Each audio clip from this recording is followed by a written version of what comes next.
Bonjour, nous voici dans la vidéo numéro 3 dédiée au calcul de plancher chauffant. Pour cette vidéo, j'ai préparé 5 pièces qui sont toutes de 10 mètres carrés. Dans la première, j'ai dessiné aucune surface spéciale. Dans la deuxième, on a une surface à soustraire. La troisième, c'est la surface non disponible. La quatrième, surface d'installation au sol. Et la dernière, une diminution de surface. Pour chacune des surfaces spéciales, j'ai dessiné 2 mètres carrés, donc 20% de la surface totale. J'ai ensuite importé mes différentes pièces dans le calcul. Je les ai dimensionnées avec le même pas pour avoir en fait une comparaison qui est consistante au niveau des résultats entre les pièces. Et donc ces résultats, ils sont par exemple affichés en bas du tableau. D'ailleurs, ces résultats, je les ai reportés sur le dessin, donc on peut aller directement regarder sur le dessin ce que ça donne. Donc pour la première pièce, j'ai 437 watts. Pour la deuxième pièce, j'ai 80% de la puissance, donc 350 watts, puisque j'ai 20% ici qui n'est pas disponible pour les tubes. Pour la pièce suivante, c'est la même chose.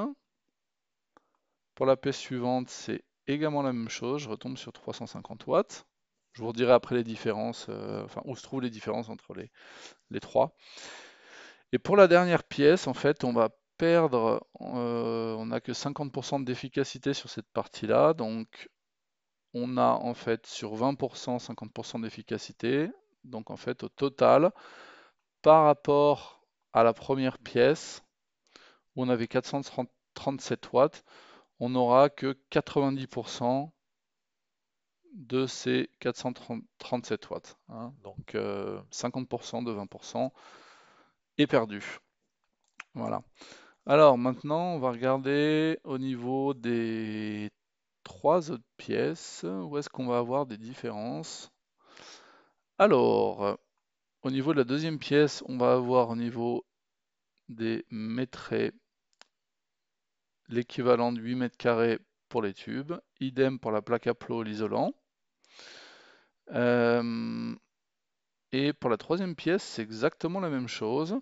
Alors la différence, c'est qu'au niveau des rapports, dans le premier cas, on va sortir pour la surface disponible pour le plancher brut et net les mêmes valeurs, alors que pour la variante surface non disponible, on va sortir 10 mètres carrés et 8 mètres carrés. En fait, c'est la seule différence, c'est au niveau des rapports. Au niveau des calculs, c'est exactement la même chose. Ensuite, pour la surface d'installation au sol, donc on a de l'isolant sur toute la pièce, mais sur 20%, on n'a pas de tube disponible. Donc on va se retrouver au niveau des mètrés avec l'équivalent de 8 mètres carrés pour les tubes. Mais pour les quantitatifs, on aura bien de la plaque à plot et de l'isolant sur toute la surface, donc sur 10 mètres carrés. Voilà. Et pour le dernier cas, on a au niveau des mètrés 10 mètres carrés. Au niveau de la plaque à plot et de l'isolant, on a également 10 mètres carrés.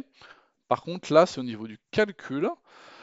Donc, on va avoir 2 mètres carrés à 50% de perte, soit 10% d'émissions de moins par rapport à la première variante. Voilà, c'est tout pour cette vidéo. Dans la prochaine vidéo, on va parler des tubes traversants.